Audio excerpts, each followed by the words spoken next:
አለን የጸና ከተማ የማይናወጥ አገር ከፊታችን አለ። እግዚአብሔር የመሰረታት ከተማ ስትራክቸሯ የማይናጋ በጉ ንጉስ የሆነበት አገር አለ ለዘላለም የምንኖርበት። ስለዚህ እንደ እንግዳ ነው የምንኖረው። እንደ እንግዳ ሕያጅ ነን። ቢሰድቡ ቢመርቁ ቢያጨበጭቡልን ቢያዋርዱ ምንም አሁን ጳውሎስ በጣም ብትመርቀው እናንተ ጋር ልቆይ አይለ በጣም ብታዋርደው ሊገለጥ ካለው ክብር ጋር ነው የሚል አይቀየምህም። ቁሳቁስ አይደለም በረከት እምንናፍቀው ቁሳቁስ አይደለም። ኦፍ ኮርስ እግዚአብሔር ለዘላለም ሕይወት የታመነ አምላክ መሬት ላይ የምትበላና የምትጠጣው በፍጹም ለዘላለም አምነው ለ70 ዓመት አታማው በፍጹም በፍጹም። እግዚአብሔር ካስራበህ ዘዳግም 8ን ሄደህ ማንበብ ነው። አስራብኩ ለምን መመግበኔ እንደሆንኩ እንድታውቅ። እግዚአብሔርን የበደልን በኃጢአት ምክንያት የተባረረን ሰዎች ነን። አሳፋሪ እነዚህ ሰዎች ሲስተሙን ገንጥለውት እግዚአብሔርን አምነው ለሱ ብለው ምድረ በዳ ላይ ሲንከራተቱ እግዚአብሔር እንደዚህ ያለ አምላካቸው ተብዬ ልጠራ አላፍርም። በዓለም ሁሉ ፊት እግዚአብሔር አምላካቸው ነኝ ያለ አምላካቸው ነኝ ማለቱ በቂ ነው። መጽሐፍ ግን እንደዚህ ይላል አምላካቸው ተብሎ ሊጠራ አላፈረም ብቻ አይደለም ከተማን አዘጋጅቶላቸዋል። ሰርተው የሚገቡበት አይደለም አዘጋጀ ነው የሚለው። እስቲ አሜን በሏ። ወደ አባቴ እሄዳለሁ አይደለ ጌታ ኢየሱስ ክርስቶስ ስፍራን አዘጋጅላችኋለሁ ተመልሼ እመጣለሁ ለዘላለም ከእኔ ጋር እንድትሆኑ መጥቼ እወስዳችኋለሁ።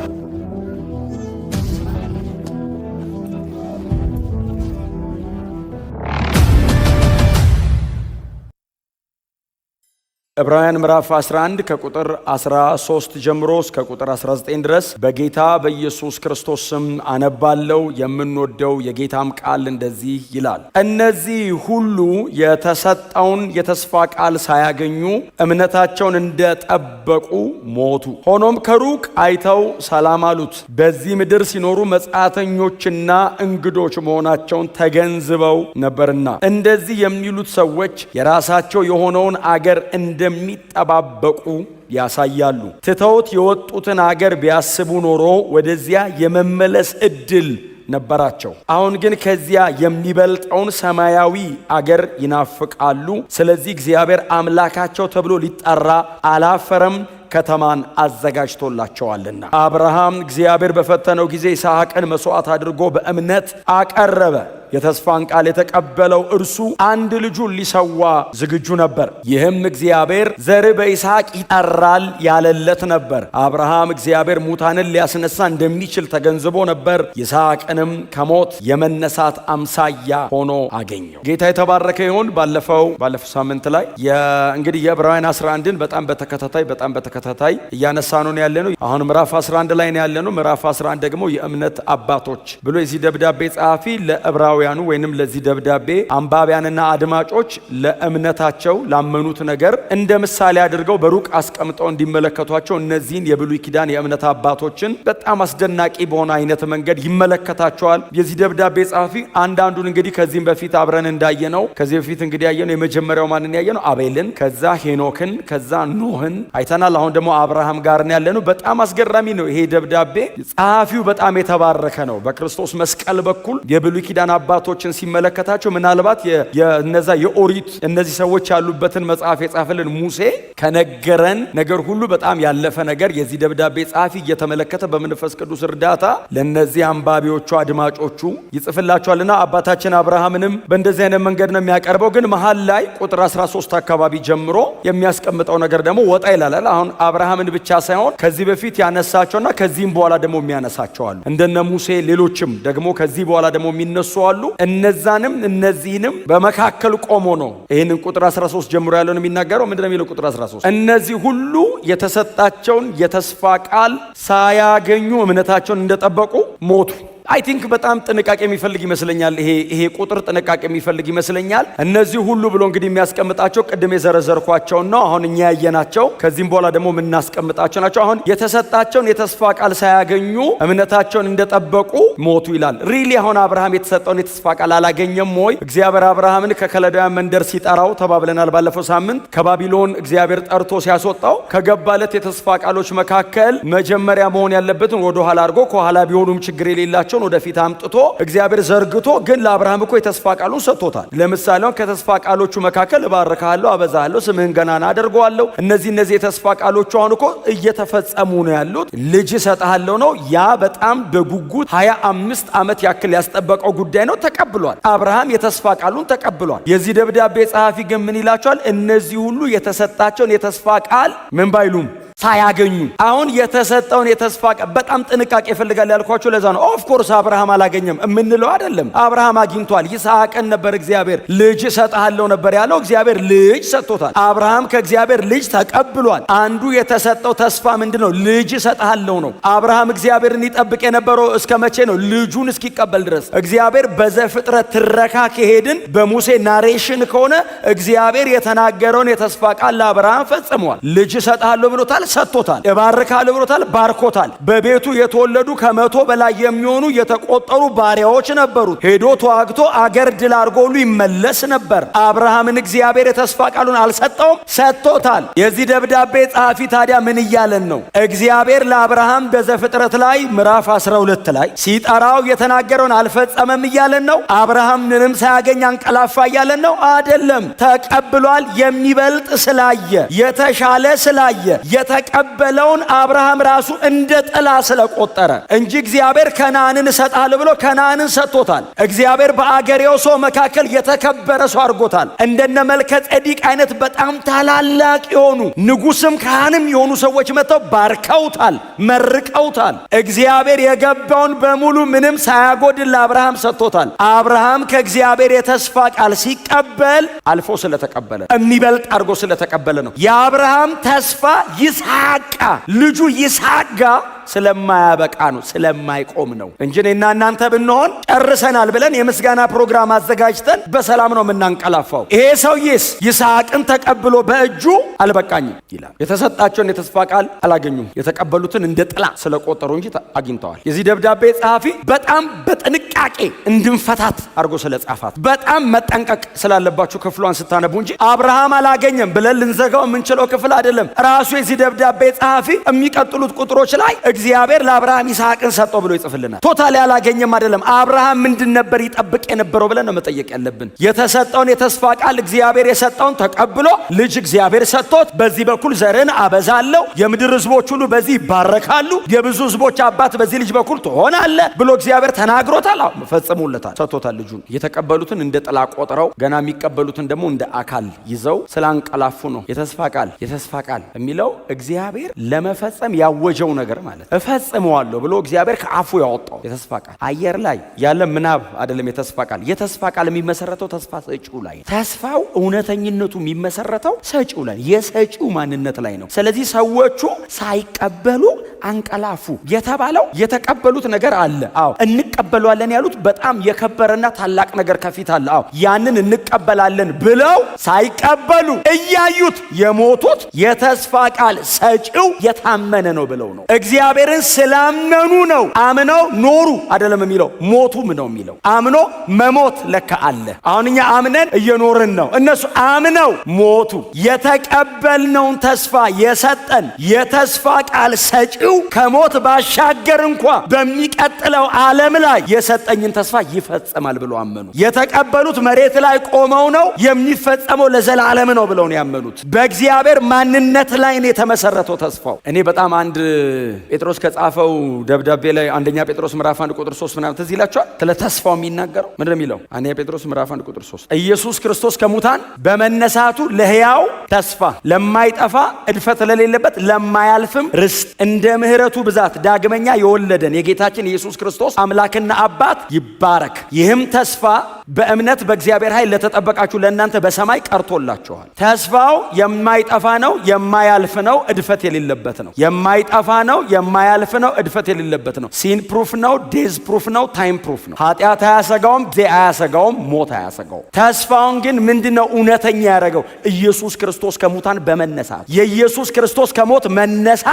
የተስፋውን እርግጠኝነት አጽንቶታል እኛ እጅ ላይ። ተስፋው እውነት የሆነው ሰጪው እውነተኛ ስለሆነ እነዚህ ሰዎች አምነው ነው መኖር አይደለም ሞቱለት። ትንፋሻቸው ቁርጥ ሲል ጣር ሲይዛቸው ሊሞቱ ሲሉ በበትራቸው ተደግፈው አቋም አልቀየሩም፣ እያመኑት ሞቱ። እንደዚህ ያዩት ምንድነው ያለን? ተሳለሙት ነው የሚለው አይደል? ተሳለሙት እኮ ይላል። ከሩቅ አይተው ምን አይነት ጉልበት ነው እምነት የሚባል ነገር። እንደዚህ ቆመው ኢነርጂያቸው እድሜያቸው አልቋል፣ ጉልበታቸው አልቋል። የሚኖሩበትን ሲዝን እየዘጉ ነው። ከሩቅ ቆመው እንደዚህ አይተው ሰላም አሉት። እንደምትመጣ እርግጠኛ ነን። ስለ ኃጢአታችን እንደምትሞት ገብቶናል። ያለንበት መሬት እንደ መጻተኛ የምንኖረው አንተ መጥተህ ዘላለማዊ መንግስት እንደምትመሰርትና ወደዚያ እንደምታስገባን ገብቶናል። ሰላም። አምኖ መኖር የከበደው ስንት ሰው አለ? አምኖ ሞቱ እሚላል። መኖር ጨርሰዋል አምነው። ክብር ለኢየሱስ። እምነታቸው የተመሰከረበት መንገድ አለ። ምንድነው የሚለው? እምነታቸው የተመሰከረበትን መንገድ ሰላም አሉት ካለ በኋላ በዚህ ምድር ሲኖሩ፣ አሁን የኔና እናንተ ነው ይሄ። በዚህ ምድር ስትኖሩ ማለት ነው። አሁን ይሄ ደብዳቤ ነው። ትረካ ቢሆን ኖሮ ወደዛ ወስደን አብርሃምን አድንቀን እንዘጋው ነበር። ደብዳቤ ከሆነ ግን በተነበበ ቁጥር ሁሉ ዛሬ ነው። ደብዳቤዎች አሁን ናቸው። አሁን ይኸውላችሁ በዚህ ምድር ሲኖሩ መጻተኞችና እንግዶች መሆናቸውን ተገንዝበው ነበር። እምነታቸው የተመሰረተበት ተስፋ ሰጪው እግዚአብሔር አኗኗራቸውን ፍሬም አድርጎታል። ሰዎቹ መሬት ላይ ሲኖሩ ነው ተስፋ የሰጣቸው እግዚአብሔር ላይና የተሰጣቸው ተስፋ ላይ ልባቸው ስለተንጠለጠለ መሬት ላይ ሲኖሩ መጻተኛና እንግዶች ላስቲክም ተናግሬያለሁ። ዲያስፖራ በገዛ አገራቸው እንግዳ።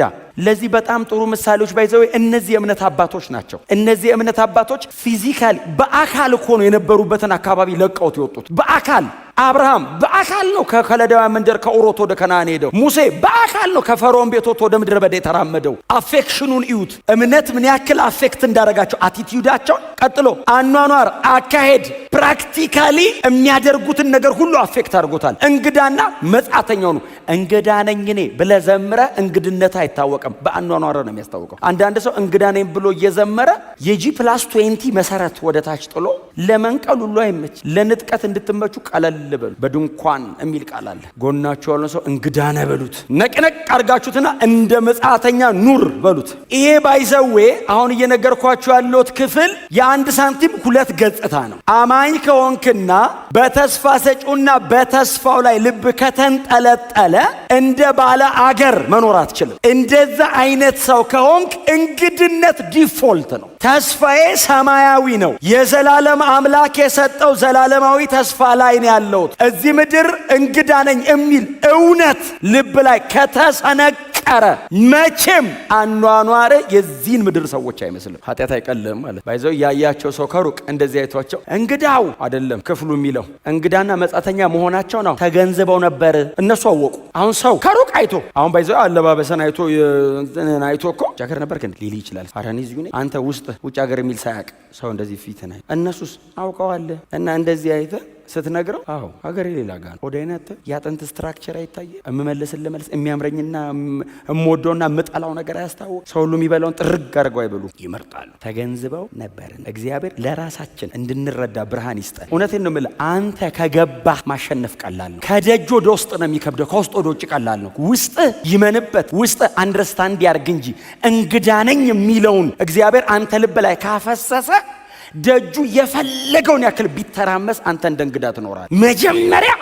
ይሄ ብርሃን አንተን ነው ድል ማድረግ ያለበት። ለዛ ነው ሰዎቹ እነሱ ስለገባቸው ሲሞቱለት ክብራቸው ነው። ሲሞቱ እየሞቱ ለነሱ ለዚህ ጉዳይ መሞት ክብር ነው። ለምን ገብቷቸዋል። ካልገባስ ሰው እንዲያይል ነው የምፈልግ። ሰው ከሌለስ ሌላ ነህ። ሰው ከሌለ እቺ ማስኳን አውልቀ ቤቱ ስትሆን ሌላ ሰው ነው። ወደ ደጅ ስትወጣ ደግሞ ማስኳን ትቀይራታለህ።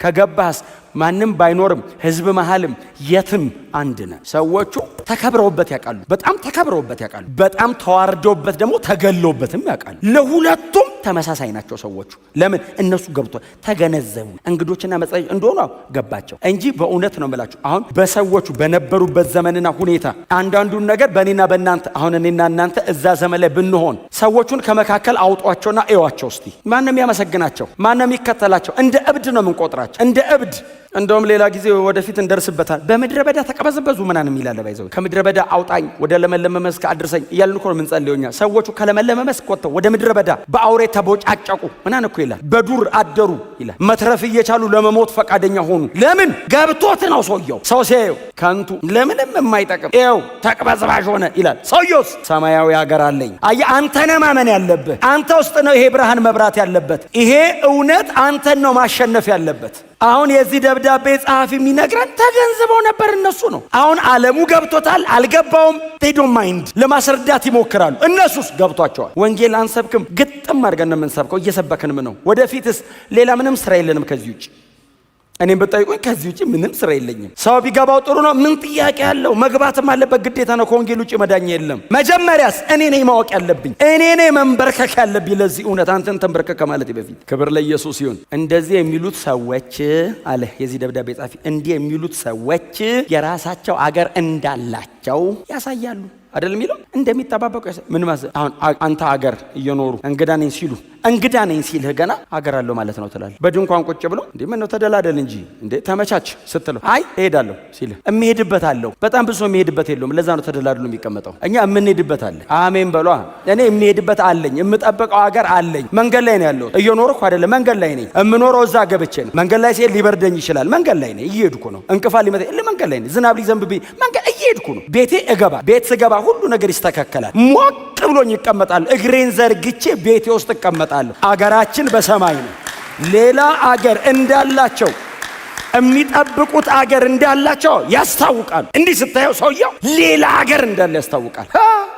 የት ነው ግን የምትሄደው? በጣም አገራችን አገራችን አገራችን ትላለህ። ሰማይ ስትሉ አንዳንድ ሰው ምን ሆነሃል ይላል። ያስከውን ይዘህ ይላል። ይሄ አሁን አርጅቶ የሚሄድ መሬት ምን ሆኖ የሚያዘው አለን። የጸና ከተማ የማይናወጥ አገር ከፊታችን አለ። እግዚአብሔር የመሰረታት ከተማ ስትራክቸሯ የማይናጋ በጉ ንጉስ የሆነበት አገር አለ ለዘላለም የምንኖርበት። ስለዚህ እንደ እንግዳ ነው የምንኖረው። እንደ እንግዳ ሕያጅ ነን። ቢሰድቡ ቢመርቁ ቢያጨበጭቡልህ ቢያዋርዱ ምንም አሁን ጳውሎስ በጣም ብትመርቀው እናንተ ጋር ልቆይ አይልህም። በጣም ብታዋርደው ሊገለጥ ካለው ክብር ጋር ነው የሚል አይቀየምህም። እኔም ማሳዳጅ ነበርኩ እና አንድ ቀን እንደኔ ትሆናለህ ጎን ለጎን እናመልካለን ብሎ ነው የሚሄደው እንጂ ከኔ አትብስም ነው የሚል ባይዘው። በጥፊ ስትለው እስጢፋኖስን በድንጋይ አስወግሬያለሁ እኔ ከኔ አትብስም ይላል እና እኔን ካዳን አንተንም አንድ ቀን ያድንሃል ብሎ ትቶ ነው የሚሄድ። አያዝንብህም። በጣም ብታመሰግነው በወንጌል ጽናና ሰማይ እንገናኝ ነው የሚል። መደሰቻቸውን ጨርሰዋል፣ ማዘኛቸውንም ጨርሰዋል። ስለዚህ አይሞቁም አይበርዱም፣ እንትናቸውን ጠብቀው ነው የሚሄዱት። ሌላ አገር እንዳላቸው የራሳቸው የሆነ ሌላ አገር እንዳላቸው ያሳያሉ። ነው ሰዎች አገር አለን፣ የራሳችን የሆነ አገር አለን። አሁን ያለነው የት ነው? መንገድ ላይ። ሰማይና ምድር ያልፋል፣ ዘላለማዊ የሆነው ክብር ከፊታችን። ነጭ የለ ቢጫ የለ ጥቁር የለ ምን የለ ሰማይ እኮ እሱ ጥቁሮች በዚህ ጋር ነጮች በዚህ ጋር የለም። አንድ አይነት ምን ነው ሰማይ ስንሄድ ጎናቸው አልሶ አገር አለን በሉት፣ እንሄዳለን በሉት። ክብር ለኢየሱስ ይሁን። አዎ እነዚህ ሰዎች በጣም ይገርማቸዋል። እነዚህ ሰዎች በጣም ብዙ እድል የነበራቸው ሰዎች ናቸው። ባይዘዌ እድል ያጡ ሰዎች የተሰበሰቡበት አይደለም ቸርች። በጣም ብዙ የተከፈተ በር የነበራቸው ሰዎች የራሳቸው በር ላይ ቆልፈው ቁልፉን ወደ ውጭ ወርውሮ የመጡ ሰዎች ነው እንጂ አሁን እድል ያጣ ምንም እንደሱ አይደለም። ኦፍ ኮርስ መሬት ላይ ያለው እድል ከእድል ባይቆጠረም እድል ሰማይ ነው፣ ክብር ሰማይ ነው ያለው እንጂ አሁን በር ያጣ እድል ያጣ ክብር የሌለው ምናምን አይደለም። እንደሱ አይደለም። ምንድነው የሚለን ቃሉ? እዚሁ ጋር እኮ አለ እኮ ትተው የወጡትን ሀገር ቢያስቡ ኖሮ ወደዚያ የመመለስ እድል ነበራቸው። እንዴ ሙሴ ያውን ቢያስብ፣ አብርሃም ቢያስብ፣ ኤልሳ ሁለት ማረን ሊያረድ የሚለው እና 10 እኮ ትቶ እኮ ነው የወጣው። እንዴ ዘንድሮ አሁን የዛሬ 2800 ዓመት እኮ ነው 12 ማድበሬ 12 እስካቫተር ምናምን እኮ ማለት እኮ ነው። እንዴ ትቀልዳለህ እንዴ? ከከተማ እኮ ነው የሚያለማው። እንዴ ተሸላሚ አርሶ አደር እኮ ነው በዘመኑ ትቶ ወጥቶ መመለስ ቢያስቡ እድል ነበራቸው። ባኬ ኤልያስ የሚሉ ሰውዬ በጣም አስጨንቆኛል እሳት ይውረድ እያለ አገር እየፈጀ እንትን እያለ በዛ ላይ ደግሞ እየተንቀጠቀጥኩ ነው መከተለው። ባክን ወደ አባቴ ቤት ልሂድ ቢል እንዴ ሳፋጥ የሚባል አባት ነበሩ። የሳፋጥ ልጅ አይደለም የሚባል እሱ ሳፋጥ ነው ስሙ። የአብ ሚሆላው ሰው የሳፋጥ ልጅ ኤልሳ፣ ያኛው የናሚሴ ልጅ ነው እዩ። እንዴ እኔ አባቴ ቤት ልመለስ ቢል እኮ 10 ጥማድ አለ የሚጠብቀው። መመለስ ቢፈልግ ወደ አገራቸው ሙሴ በቃኝ እኔ እግዚአብሔርን ትቼዋለሁ፣ ፈርዖን ሆይ ወደ አንተ መጥቻለሁ ነበረ እድል። አብርሃም ቢነብ ሁሉ ፍጹም ነበራቸው። ወደ አገራቸው ቢመለሱ እድል ነበራቸው። ለምንድን ያልተመለሱት? ቁጥር 15 አሁን ወደዚያ የመመለስ እድል በጣም እኮ ነው የሚገርመው እኮ መጽሐፍ። አምነህና ወደህ የምትከተለው እምነት ነው ክርስትና። ወድጄው ተነክቼ እሰይ እንኳን ያንተ ሆንኩ በእውነት በፍቅሩ ሲነካ እኮ ነው ዝርክርክ የምትለው መሰብሰብ የሚያቀጥህ ክብርህን የምትጠለው እኮ ስትወደው ነው። እና እድል ነበራቸው። መመለስ ከፈለጋችሁ አላቸው አንመለስም። መመለስ ከፈለጋችሁ ይሄው ይችላል። አንመለስም። ለምንድን ነው የማይመለሱት? ቁጥር 16 አሁን ግን ከዚህ የሚበልጠውን ሰማያዊ አገር። እነማን ናቸው ሰማያዊ አገር የሚናፍቁት? የብሉይ ኪዳን አባቶች። አዲስ ኪዳን ላይ ያለ ነው እኛ እኮ አይደለንም። የብሉይ ኪዳን አባቶች እነ አብርሃም እነ ሙሴ እነዛ ብሉይ ኪዳን። ኢየሱስ ክርስቶስ ገና አልመጣ። ገና ጌታችን ኢየሱስ ክርስቶስ ስለ ሰው ልጆች ኃጢአት በመስቀል ላይ አልሞተ። ወንጌል ገና አልተሰበከ። በድንግዝግዝ በጨለማ በጣም ብለርድ እያደረገባቸው የሚኖሩት አባቶቻችን ከዚህ የሚበልጠውን ሰማያዊ አገር ይናፍቁ ነበር። እግዚአብሔር ብርሃን ይስጠን። በእውነት ነው የምነግራችሁ፣ ዓለምን ለመናቅ ያኛውን ማየት ይጠይቃል። ናቀው ተብለ አትንቀውም። ያኛውን ካየውስ ኢንስታንትሊ ትንቀዋል። ኢንስታንትሊ እግዚአብሔር በመገለጥ ልባችንን ያሸንፈው። ብርቅ አይሆንብህም ምንም ነገር። ንጽጽር ነው አይደል? የተነጻጸረው ያሉበት ሀገር አለ፣ የሚናፍቁት ሀገር አለ። አነጻጽሩት። መመለስ ቢፈልግ አስር ጥማድ በሬ፣ መመለስ ቢፈልግ የተከበረ ስም፣ መመለስ ቢፈልግ የአባቶቹ የእናቶቹ ያኛውስ ሰማያዊ ሀገር። ለምንድን ነው ያልተመለሱት? የሚበል ሰማያዊ ሀገር ይናፍቅ። ክርስትና ተስፋው አንድ ነው። የሚመለስ ጌታ አለ። ከሰማይ የምትወርድ አዲሲቱ ከተማ አለች። ብዙ ተስፋ የለንም። ይሄ ነው ተስፋችን። አብርሃምን እዩት፣ አባቶቻችንን እዩዋቸው። እነ አቤል፣ እነ ሄኖክ፣ እነ ኖህ ከአብርሃም በፊት እነዚህ ሁሉ የተባሉት እነሱ ናቸው። ተስፋ አድርገው የሚጠባበቁት አገር ነበራቸው። እነ ኖህ ተስፋ አድርገው የሚጠባበቀው አገር አለ። የጠፋ ዓለም አለ። አዎ፣ ከዛ ደግሞ እንደገና የተከፈተለት አዲስ ዓለም አለ። እሱና አብረውት የዳኑ 8 ሰዎች ማለት ነው። እሱ አልነበረም ተስፋው። ኖህ ሌላ ተስፋ አለው። ኢቭን ከጥፋት ውሃ በኋላ ከተረፈ በኋላ ሌላ ተስፋ አለው። ተስፋዬ ጋር ደረስኩ አይደለም ያለ ሌላ ተስፋ አለው። አቤል እግዚአብሔር መስዋዕትን ተቀብያለሁ አለው። አዎ በቃ ጨርሻለሁ አላለም። ሌላ ተስፋ አለው። ሄኖክ ሌላ ተስፋ አለው። አብርሃም ሌላ ተስፋ አለው። ሰማያዊ አገር። ብሉይ ኪዳን ከክርስቶስ የመስቀል ሞት በፊት የነበሩት አባቶቻችን፣ ከክርስቶስ የመስቀል በኋላ ያለን እኛ ሁላችን የምንጠብቀው አንድ ተስፋ ነው ያለን። ሁለት ተስፋ የለም። የብሉይና የአዲስ የሚባል ተስፋ የለም። እነሱም ከሩቅ ሆኖ የተሳለሙት፣ እኛም ደግሞ እዚህ ጋር ቆመን የምንጠባበቀው አንድ ተስፋ ነው። አንድ ነው። መጽሐፍ ቅዱሳችን ላይ ሁለት ተስፋ የለም። ዘ ሆል ስክሪፕቸር ሲስተማቲካሊ እናንተ ብትሰሩት አንድ ተስፋ ነው ያለው። ይሄው ሰበሰባቸው። ይሄ ሰውዬ እግዚአብሔር ይባርከው፣ ሰበሰባቸው። በቃ የሚበልጠውን ሰማያዊ አገር ይናፍቃሉ። ሰማያዊ ማለት ምድራዊ አይደለም ማለት ነው። ከማቴሪያል ጋር የተያያዘ አይደለም። ቁሳቁስ አይደለም። በረከት የምንናፍቀው ቁሳቁስ አይደለም። ኦፍ ኮርስ እግዚአብሔር ለዘላለም ሕይወት የታመነ አምላክ መሬት ላይ የምትበላና የምትጠጣውን በፍጹም ለዘላለም አምነው ለ70 ዓመት አታማው። በፍጹም እግዚአብሔር ካስራበህ ዘዳግም 8ን ሄደህ ማንበብ ነው። አስራብኩ ለምን እመመግበኔ እንደሆንኩ እንድታቅ ጠኔ ሲይዝ አይደለም ማለት ተንበርከከ ምን ልታስተምረኝ? አስላስተምረህ ነው አላስ እየመራቸው ታውቃለህ፣ እንዲርባቸው አረጋ ብሎ እስራኤል። ሙሴ ግን እኔ አይደለሁ ውጡ ያልኳችሁ እኔ ነኝ እግዚአብሔር። የወጣችሁት እኔም ብላችሁ ነው እግዚአብሔርን ብላችሁ ነው። እየመራ ያለው ማን ነው? እግዚአብሔር ነው። ታዲያ ለምንድን ነው የሚያስረበን ሲል እግዚአብሔር ለምንድን ነው የምታስረበን ሲል እምመግብ እኔ ብቻ እንደሆንኩ እንድታውቁ። ለምንድን ነው ያስራበን? የሚመግባችሁ እግዚአብሔር ብቻ እንደሆነ እንድታውቁ ሲል አሜን ሲሉ መናዱ ብዱ ሌሰን ነው። ቢሰጥ ጥሩ ነው፣ ባይሰጥስ በቃ አልሰጠህማ። ቢመጣ ጥሩ ነው፣ ባይመጣስ ይቅር በዛው። አንድ ተስፋ አለን፣ እማንደራደርበት ሰማያዊ አገር አለ። እውነቴን ነው የምነግራችሁ። ስራችሁን ስለምትሰሩ ኑሯችሁን ስለምትኖሩ ምንም ነገር አይጎልባችሁም፣ ጥርጥር የለውም። የምትሰሩትን ደግሞ እግዚአብሔር ይባርከዋል። መሬት ላይ ግን ምንም ነገር ቢሆንልህ ተሳክቶልሃል ማለት አይደለም። ስኬት ሰማይ ነው። መንፈሳዊ መሆንህ ነው ስኬት። ያንን ዘላለማዊ ተስፋ ላይ አይንህን መትከል፣ ልብን እዛ ላይ ተክለ አኗኗር እንደ መጻተኛ መሆን። የክርስቲያን ስኬቱ እሱ ነው። አኗኗሩ ክርስቶስን ሲመስል ተሳክቶልሃል። እግዚአብሔር ልክ ነህ የሚልህ ከሆነ ሰውዬ አንጻር አይደል፣ ከልጁ አንጻር ነው። ኢየሱስን ስትመስልለት እግዚአብሔር አዋጥቶኛል፣ ተሳክቶልኛል፣ ኢንቨስትመንቴን መልሶልኛል ይላል። ሰማያዊ ሀገር የሚናፍቅ አለ ሀገር በሰማይ የሚል እስቲ አሜን በሏ። ቸርችን ያለ ነው በቃ ይናፍቁ ነበር። ከዛ የመጨረሻ ምንድን ነው የሚለው? እችል እንገራችሁ ቁጥር 16 ላይ ስለዚህ እግዚአብሔር አምላካቸው ተብሎ ሊጠራ አላፈረም ይልና ከተማን አዘጋጅቶላቸዋልና አገር ጥለው ወጥተው ክብራቸውን ትተው ወጥተው ኮምፈርተብል የሆነውን ኤሪያ ለቀውለት ወጥተው በእንደዚህ አይነት መንገድ እየተንከራተቱ ሲከተሉት እግዚአብሔር እንደናንተ አይነት ጥሩ ሰው የለም ብሎ እግዚአብሔር ዞር አላለም። አንደኛ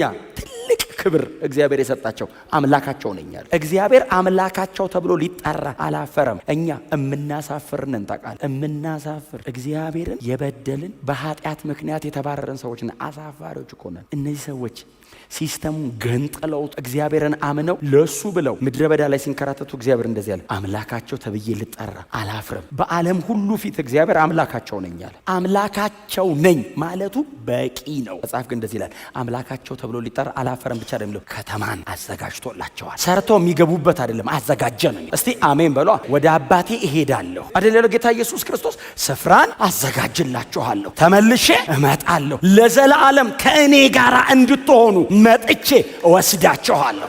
አምላካችን ነው። አምላካችን ነው።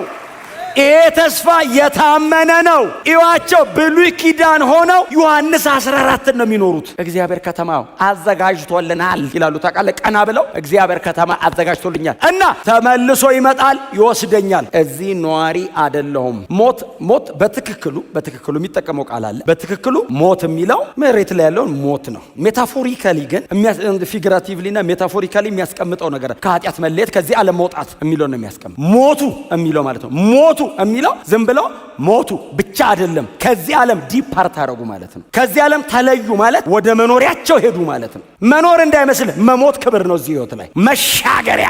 እስቲ አሜን ብሏ።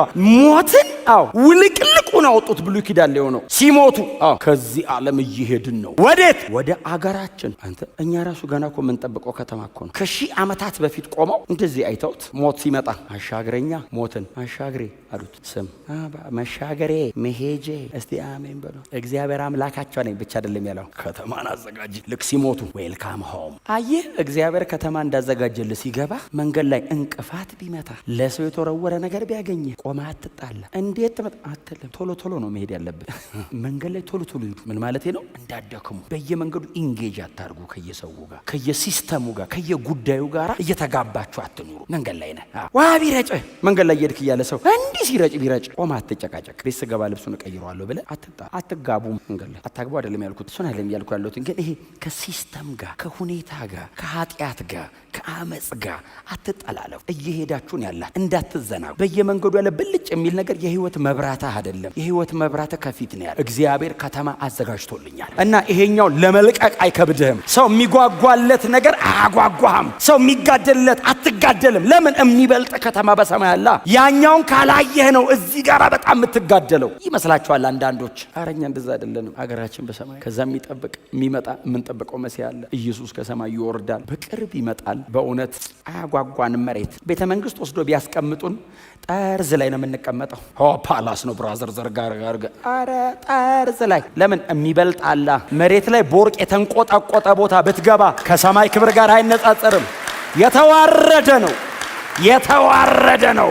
ሞት የተሸከመ ነው። አያጓጓንም። የሚያጓጓን ሰማይ፣ የምንጠብቀው መሲያችን ኢየሱስ የሚገዛበት ዓለም፣ ጨለማም ኃጢአትም ክፋትም የሌለበት፣ ሰይጣን የማይኖርበት፣ ዘላለማዊ እረፍት፣ እውነተኛ ደስታ ያለበት እውነተኛ ዘላለማዊ አገር ከፊታችን አለ።